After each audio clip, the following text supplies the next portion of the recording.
Let's bring in Neama Rahmani, a former federal prosecutor, and criminal defense attorney Brian Claypool. Neama, Karmelo Anthony's claiming self-defense. He told police right after the stabbing, "I was defending myself. He put his hands on me."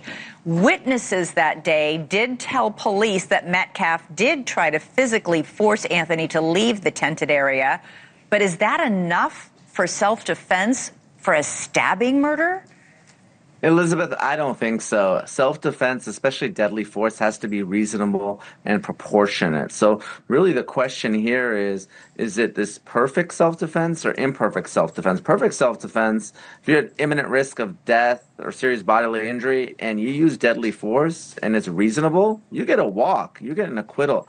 I don't think that's the case here. It's really bringing a proverbial knife to a fist fight, even though this was more pushing and shoving.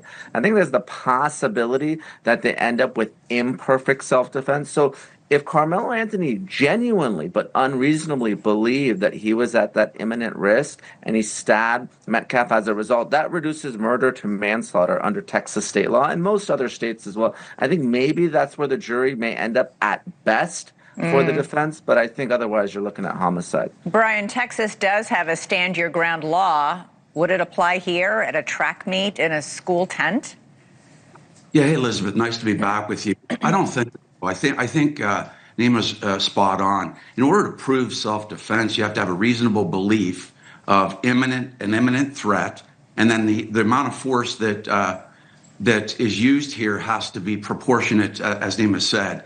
So I think the first two elements, Elizabeth, could favor Anthony here, that he had a reasonable imminent threat that he was going to be harmed, because I think the brother of Metcalf gave an interview where he said, that Austin actually put his hands on Anthony. Several witnesses I've read the entire police report. Several witnesses say that Metcalf did either shove or hit, but he put his hands on Anthony first. That all the witnesses testify to that. Yeah, Elizabeth, great point. So that leads to what I think is going to really decide the case.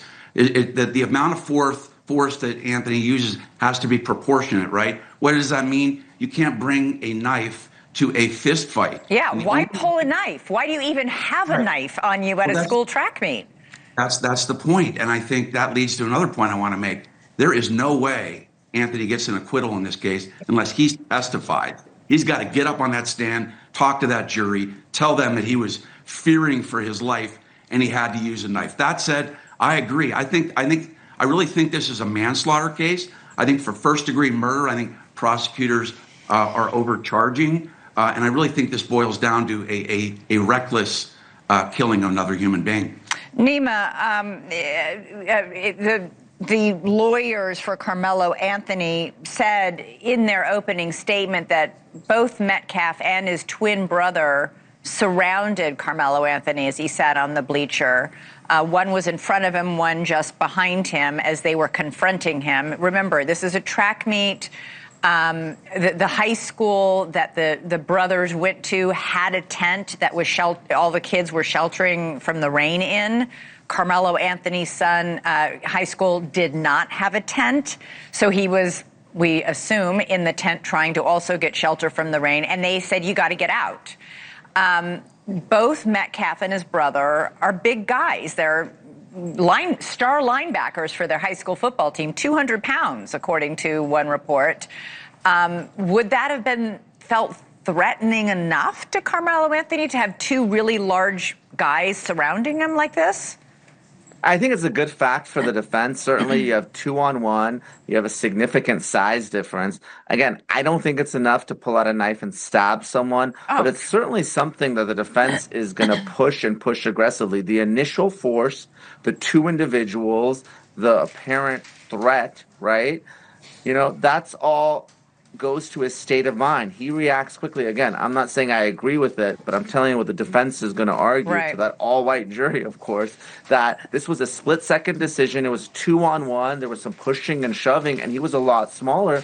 So he was about to get seriously hurt if he didn't take some action. And look, when it comes to self-defense, especially in states like Texas and the South, juries are really unpredictable. And there's a lot of people that go into that courtroom with strong views about self-defense. So I agree with Brian. I think probably it's going to end up at manslaughter at best for the defense, or maybe even a murder conviction here. You bring up the jury, Neama. Brian, there's a lot of attention being focused on the fact that there are no black jurors in this case. The prosecution was able to strike for providing no reason. 3 of the remaining black jurors who were on the case, the only black jurors on the case, because they were all, quote, teachers, and that was the reason why he didn't want them on the case. This is obviously led in a case that is this. The prosecution may say it has nothing to do with race. The defense may also say that. But the community and, unfortunately, this online influencing, all these influencers who have gotten involved in this case and spread a lot of disinformation and misinformation have all made this very racial. Why did the judge allow the prosecution to strike all the black jurors from this jury pool? Look, Elizabeth, whether the facts favor the prosecution or not, I really have a strong belief here that there could be a constitutional violation. Why? You're entitled to a fair and unbiased trial. And just so your viewers know, and a jury of your peers. Right. But and Elizabeth, just so your viewers know, each side is given in California 6 preemptory challenges each. What does that mean? That you could strike somebody if you don't like what they're wearing, blah blah blah. But you cannot constitutionally strike somebody just based on race. And if it's a pretext, then the jurors can't be stricken. Now, what I have a problem with here is, why didn't the judge do what's called individual voir dire? Why didn't she question these 3 black jurors and find out whether being a teacher somehow makes them eligible to be removed from the jury? I really have trouble with that. I think teachers could go either way for prosecution or the defense on this jury. And look, last point, 12% of Collin County, Elizabeth, are African American. So I think Anthony deserved at least 1 black juror in this case. Neama, do you agree? I mean, in this case, you could make the argument that a black juror might have a better understanding about what it's like to be a white kid at a track meet surrounded by a black kid surrounded by a lot of white kids. In other words, it's a lived experience, perhaps, or maybe it's just the appearance here. Sure, and it creates an unnecessary appellate issue because you've struck them all. It's a Batson challenge. Look, from the prosecution perspective, when you go to prosecution school, they say that teachers can be sympathetic, bleeding hearts. They tend to be favorable to the defense, but obviously it's not one size fits all. We all love our teachers, so I got to agree with Brian. I would have kept at least 1 on the panel if I were the state here. Yeah. Don't malign our teachers, Neama. Okay. Neama, I love them. And me too. Neama, Rahmani, Brian Claypool, thank you both. Really appreciate it. All right. Coming up.